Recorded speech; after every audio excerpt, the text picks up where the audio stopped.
اس زمانے میں اجتماعی طور پر مسلمانوں سے جو غلطی ہوئی، اجتماعی طور پر مسلمانوں سے جو غلطی ہوئی، وہ کلمہ لا الہ الا اللہ، اس کی محنت، اس کی دعوت کو ایمان والوں نے اپنے لیے نہیں سمجھا۔ سمجھے کہ یہ کلمہ لا الہ الا اللہ، اس کی محنت کا میدان اغیار ہیں، اس کی محنت کا میدان اغیار ہیں، اور ان تک کلمہ پہنچ چکا ہے، ان تک کلمہ پہنچ چکا ہے، لہذا اب اس کی ضرورت نہیں ہے، کیونکہ مسلمان تو مسلمان ہی ہیں، سارے ایمان والے ہی ہیں، مسلمان تو سب مسلمان ہیں، سارے ایمان والے ہی ہیں۔ حالانکہ حقیقت یہ ہے کہ اللہ رب العزت کسی انسان کو غیر مسلم پیدا ہی نہیں کرتے، کسی انسان کو غیر مسلم پیدا ہی نہیں کرتے۔ جب اللہ تعالیٰ نے انسان کو بنایا اپنی عبادت کے لیے ہے، جب انسان کی تخلیق کا مقصد اور اس کی تخلیق کی بنیاد عبادت ہے، تو اللہ تعالیٰ کسی کو غیر مسلم پیدا کیوں کریں گے؟ غیر مسلم کا مطلب ہے اللہ کے غیر کی عبادت کرنے والا، اور اللہ نے انسان کو بنایا ہے اپنی عبادت کے لیے، تو بہت صاف بات ہو گئی کہ پھر اللہ تعالیٰ کسی کو غیر مسلم پیدا کیوں کریں گے؟ تو یہ کہنا کہ جی ہم تو ایمان والے ہی ہیں، مسلمان پیدا ہوئے، تو اللہ تو کسی کو انسان کو غیر مسلم پیدا کرتے نہیں۔ تو پھر یہ کلمہ لا الہ الا اللہ، اس کی دعوت کا اور اس کی محنت کا حقدار ایمان والے سے بڑھ کر کون ہو سکتا ہے؟ لیکن اس زمانے میں مسلمان ایمان سے اس لیے غافل ہوا کہ وہ یہ سمجھا کہ اس کلمے کی دعوت کا میدان اغیار ہیں، حالانکہ سب سے زیادہ حقدار اور کلمہ لا الہ الا اللہ اس کا اہل خود مسلمان ہے، خود مومن ہے۔ اللہ تعالیٰ کا حکم ہے ایمان والوں کے لیے، یا ایھا الذین آمنوا آمنوا، ایمان والو تم ایمان لاؤ، ایمان والو تم ایمان لاؤ۔ سوال اس بات کا ہے کہ صحابہ کرام اللہ کے اس امر کو کیسے پورا کرتے تھے؟ صحابہ اللہ کے اس امر کو کیسے پورا کرتے تھے؟ صحابہ کرام اللہ کے اس حکم کو کیسے پورا کرتے تھے؟ ایمان لانے کا حکم ایسے پورا نہیں ہوتا تھا کہ وہ کفر سے اسلام میں آ جائیں، کفر سے اسلام میں آ جائیں، یہ نہیں تھا، بلکہ صحابہ کرام ایمان کے کمال پر ہوتے ہوئے، کیونکہ قیامت تک آنے والے مسلمانوں کو صحابہ کی طرح ایمان لانے کا حکم ہے۔ دیکھو یہ بات بہت ضروری ہے، کیونکہ آج کل بعض لوگوں کی زبان پر یہ بات آ گئی ہے کہ بھائی صحابہ والا ایمان تو ہمارے لیے ہے نہیں، ہم ان کے ایمان کو کہاں پہنچ سکتے ہیں، لہذا جس زمانے میں جیسا ایمان ہے کافی ہے۔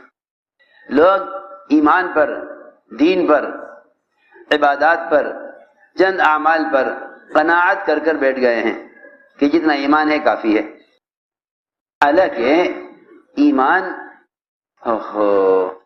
ایمان صحابہ اکرام کے بعد آنے والوں کا حصہ ہے، اور ایمان صحابہ اکرام کے بعد آنے والوں کا نصیب ہے، ایمان صحابہ اکرام کے بعد میں آنے والوں کا نصیب ہے۔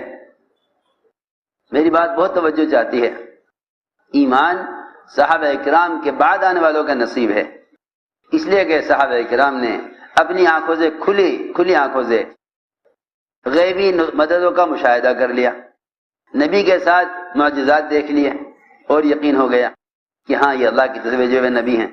انبیاء کا ایمان کیوں نہ اس درجے کا ہو، وہ غیبی نظام کو اپنی آنکھوں سے دیکھ رہے ہیں۔ فرشتوں کا ایمان کیوں نہ ایمان کمال کا ہو کہ وہ سارے غیبی نظام کو کھلی آنکھوں دیکھ رہے ہیں۔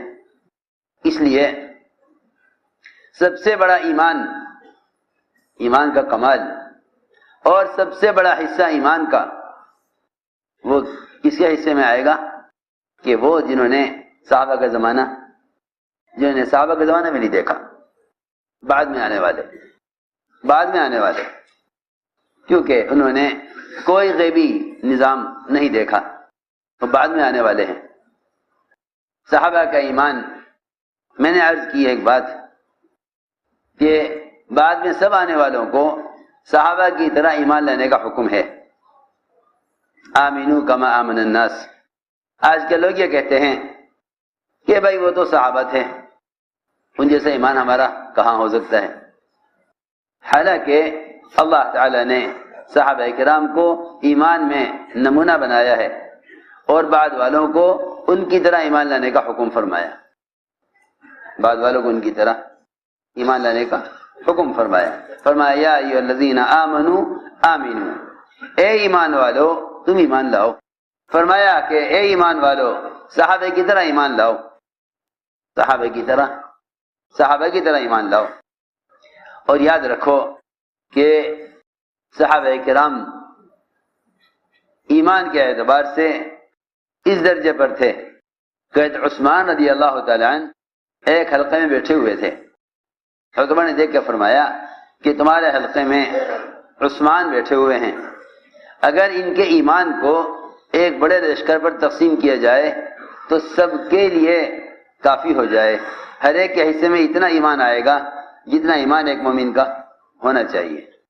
ایک مومن کے پاس جتنا ایمان ہونا چاہیے اتنا ایمان سب کے حصے میں آ جائے گا اگر تنہا عثمان کے ایمان کو تقسیم کیا جائے۔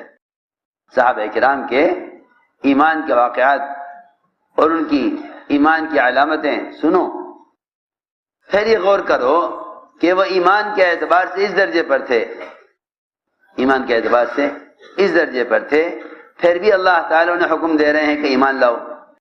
سنو تو صحیح، ہم یقین اور غیب کی باتوں پر وہ یقین نہیں رکھتے جو صحابہ رکھتے تھے، پھر بھی ہم سمجھتے ہیں کہ یہ ایمان لانے کا حکم ہمارے لیے نہیں ہے۔ اور صحابہ کرام ایمان کے کمال کو پہنچے ہوئے تھے، پھر بھی حکم تھا صحابہ کو کہ ایمان لاؤ، یا ایھا الذین آمنوا آمنو۔ صحابہ ایمان کے کمال کو پہنچے ہوئے تھے، پھر بھی ان کے لیے حکم تھا کہ ایمان لاؤ، اور ہم اپنے آپ کو ایمان والا خیال کر لیتے ہیں، حالانکہ خیانت کر رہے ہیں امانت میں، فرمایا نفاق کی علامت ہے۔ جھوٹ بول رہے ہیں، فرمایا کہ نفاق کی علامت ہے۔ وعدہ خلافی ہو رہی ہے، فرمایا کہ نفاق کی علامت ہے۔ نماز میں سستی ہو رہی ہے، فرمایا نفاق کی علامت ہے۔ اللہ کا ذکر بہت تھوڑا کرتے ہیں، فرمایا نفاق کی علامت ہے۔ ایک کوئی حد ہے؟ غور کرنے کی بات ہے۔ ساری علامتیں نفاق کی پائی جاتی ہیں، لیکن ایمان والے اس بات سے مطمئن ہیں کہ ہم سب ایمان والے ہیں، ہمیں ایمان کی ضرورت نہیں ہے۔ اور وہاں ساری علامتیں صحابہ میں ایمان کی پائی جاتی ہیں، لیکن اس کے باوجود حکم ہے صحابہ کو کہ ایمان لاؤ۔ آپ نے فرمایا صحابہ سے اپنے ایمان کو تازہ کرتے رہا کرو، اپنے ایمان کو تازہ کرتے رہا کرو۔ صحابہ کو فرمایا اپنے ایمان کو تازہ کرتے رہا کرو۔ صحابہ نے عرض کیا کہ ایمان کو تازہ کیسے کریں؟ آپ نے فرمایا اکثروا من قول لا الہ الا اللہ، لا الہ الا اللہ اس کلمے کے مفہوم کے تذکرے کثرت سے کیا کرو، اس کلمے کے مفہوم کے تذکرے کثرت سے کیا کرو، اس کلمے کے مفہوم کے تذکرے کثرت سے کیا کرو۔ یہ ہے ایمان کی تجدید کا اور ایمان میں تازگی پیدا کرنے کا اصل ذریعہ کہ کلمہ لا الہ الا اللہ اس کے تذکرے کثرت سے کیا کرو۔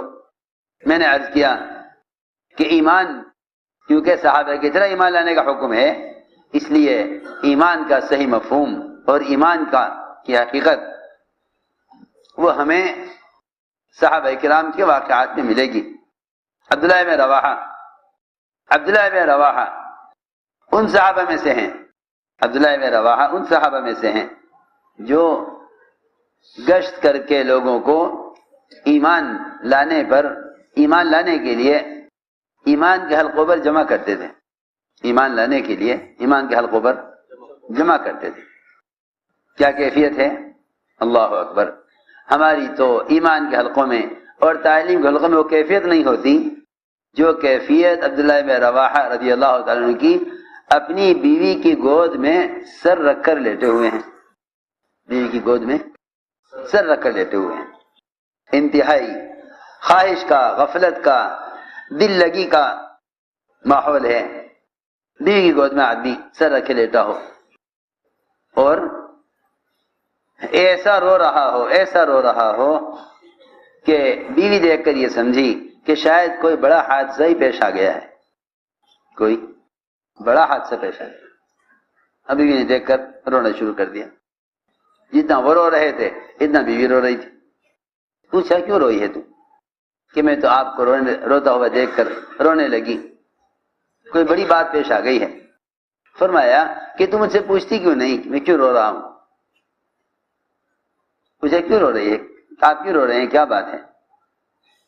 فرمانے لگے میں اس پر رو رہا ہوں کہ جہنم کے اوپر سے گزرنا کیسے ہوگا.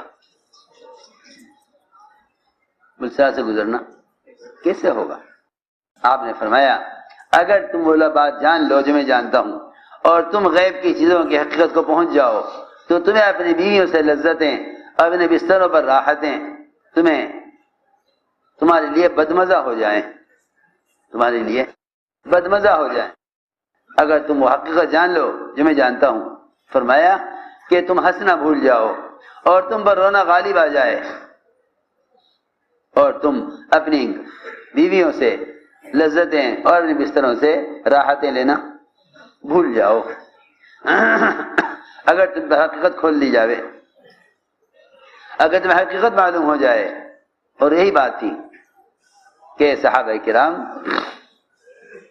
اس راز کی حقیقت کو پہنچ گئے تھے. اس راز کی حقیقت کو پہنچ گئے تھے. میں نے عرض کیا کہ صحابہ ایمان کے اعتبار سے اس درجے پر تھے، ایمان کے اعتبار اس درجے پر تھے اور سب کو حکم ہے کہ ایمان صحابہ کی طرح لاؤ. لیکن حضور اکرم صلی اللہ علیہ وسلم نے حارث بن مالک رضی اللہ تعالیٰ عنہ کو جب نیند سے اٹھایا، جب آپ نے ان کو نیند سے اٹھایا سوتے ہوئے، حرکت دی آپ نے ان کو، اے بھائی سنو، نیند سے اٹھایا ان کو تو اٹھاتے ہی آپ نے پہلا سوال کیا کیف اصبحت یا حارث، صبح کس حال میں کر رہے ہو، صبح کس حال میں کر رہے ہو؟ عرض کیا کہ سارا غیبی نظام جنت کا اور دوزخ کا اور حشر کا اور اعمال ناموں کی تقسیم کا اور عرش کے لائے جانے کا،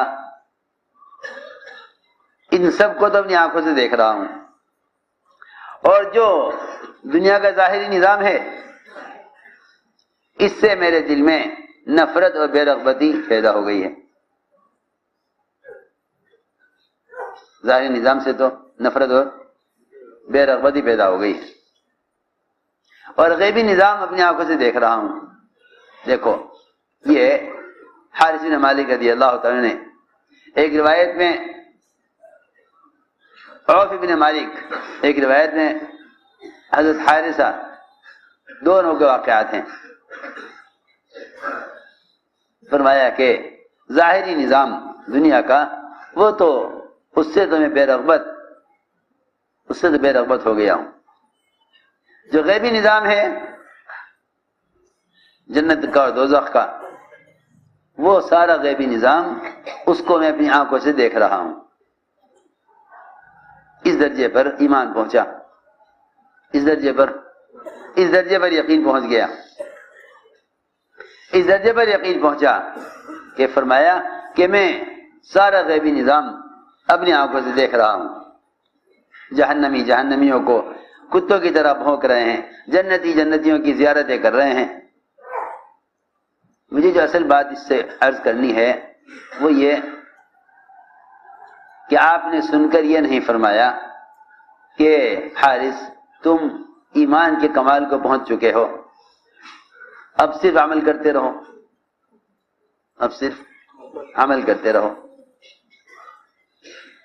یہ نہیں فرمایا عرفت فعمل کہ معرفت حاصل ہو گئی عمل کرتے رہو. فرمایا عرفت فالزم،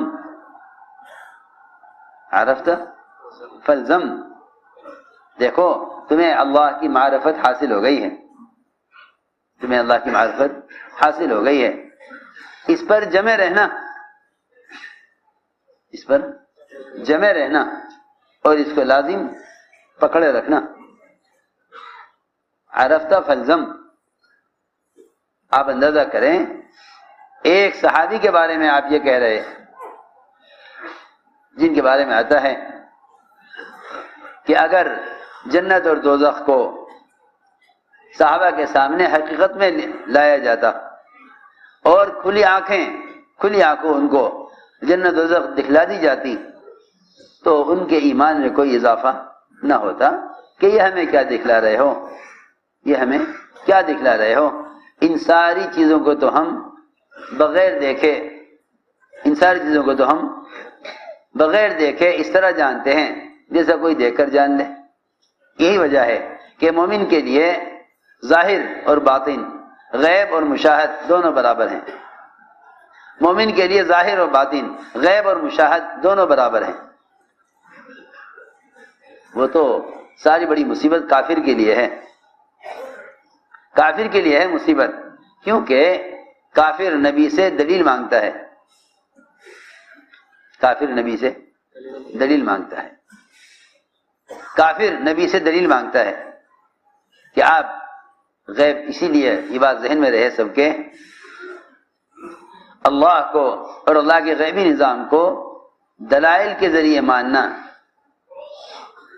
اللہ کو اور اللہ کے غیبی نظام کو دلائل کی وجہ سے ماننا، یہ ایمان کامل نہیں ہے، یہ ایمان کامل نہیں۔ اللہ کو اور اس کے غیبی نظام کو دلائل سے ماننا، کیوں؟ اس لیے کہ دلیل سے ماننا اندھا پن ہے، دلیل سے ماننا، میری بات توجہ چاہے گی، دلیل سے ماننا اندھا پن ہے۔